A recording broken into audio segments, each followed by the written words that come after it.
Good evening, or at least for myself, good evening. I'm not quite sure when this is going to be uploaded and thus viewed by you, so good morning if it's good morning. This is Noah, my son, and those of you who attend Coast Community Church already know that my wife and I have recently had twins, and thus have our hands full. So a big thank you for my wife doubling as camerawoman and feeding my daughter to try and get her to bed, and thus, I just finished feeding Noah, and I'm trying to let him calm down and get to bed. But in the middle of all that, I wanted to share something that God has kind of put on my mind. You see, we have some candles over here that I've lit for a little bit of symbolism. I think of fire in general and what it represents. As you see, last night, my men's community had a bonfire, and it was fun. And we got to burn some debris on the property, some logs, timber, things we had chopped down recently, things that have been there for a while. But, in general, we got some work done. Had hamburgers and hot dogs, and it was a good day, or a good evening. But it got me thinking today about fire and its destructive properties, but also its building properties. Most people don't think about how fire is what's used at the power plants. You burn the coal heats up water, creates steam, and it turns turbines. Thus we have power. I have lights at my house. I can charge my phone at night.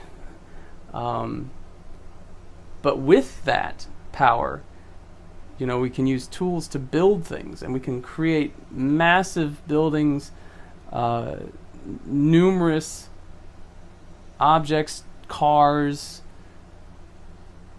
and it all started with fire. So I think about how amazing that is. And then I think about, in the end, when it's all used up and, when a tool breaks down or when a building is run down, it's dismantled and put in the fire. Now, we use landfills for the most part in the big scale things, but I do think of good old-fashioned South Mississippi. If you're in the county, you're probably burning your old stuff with fire because there's no laws on it. Just keep it safe, you're good to go.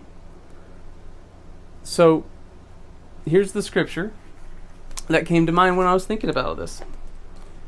It's Matthew 6, verse 28. And why do you worry about clothes? See how the lilies of the field grow? They do not labor or spin.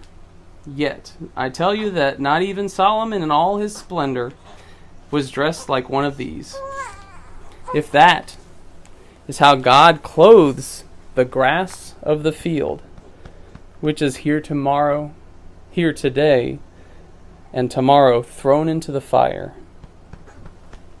will he not much more clothe you? So, even biblical teachings remind us about how things are temporary, things don't last. So are you building something that will last beyond this lifetime? Kids are a good example of passing on a legacy. Right, Noah? Are you willing to get the Fontes legacy?